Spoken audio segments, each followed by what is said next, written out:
ગાંધીનગર નગરપાલિકા પ્રમુખ છે ને કિશોરભાઈ દોસ્તારા છે, એટલે અમે ઔપચારિક વાત કરી હતી, પ્રમુખશ્રીની પણ વાત કરી હતી અમે કે આપણે જમીન અત્યારે લેશું બહુ મોંઘી પડશે, એટલે આપણે સરકારમાં આ નગરપાલિકા જ્યાં જવું હોય એના હસ્તક આપણે જમીન સાથે આપણે એને લેટર દ્વારા જાણ કરી અને ટેલિફોનિક જાણ કરી અને આપણે એને કહી દેવું જોઈએ કે ભાઈ તમને વિધિવત આ વખતે ગુજરાત ધર્મ સમાજમાં સમાવેશ થઈ ગયેલો છે તમારો, અને એની બહુમતી પણ તમને મળેલી છે, તો એના સપોર્ટમાં એ પણ ખોરાક ઉતરશે આપણી સાથે.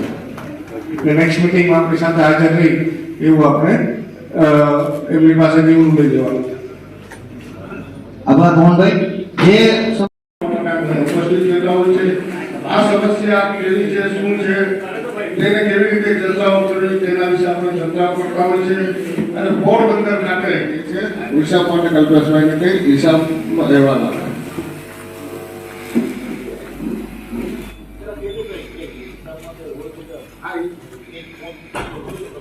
જે હિસાબનું વાંચન થાય અને કોઈને કે એવું લાગે તો એમનું સૂચન કરે.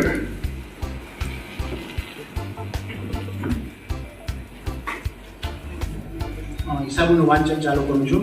2023-24નું ઉપજ કચ્છ ખાતું બોલું છું. ઉપજ સાઈડ છે ખુશી ભેદદાન આવક 4,51,700. વિનોદભાઈ કલાસ અમદાવાદ, સંજયભાઈ જી ખારવા બરોડા, જીણાભાઈ છગનભાઈ માછી બરોડા, સુનિલભાઈ જગદીશભાઈ મિસ્ત્રી ભરૂચ અને સુરેશભાઈ ભગવાનભાઈ ખારવા ભરૂચ જંબુસર. આ ગામોનો આપણે સમાવેશ કરશું.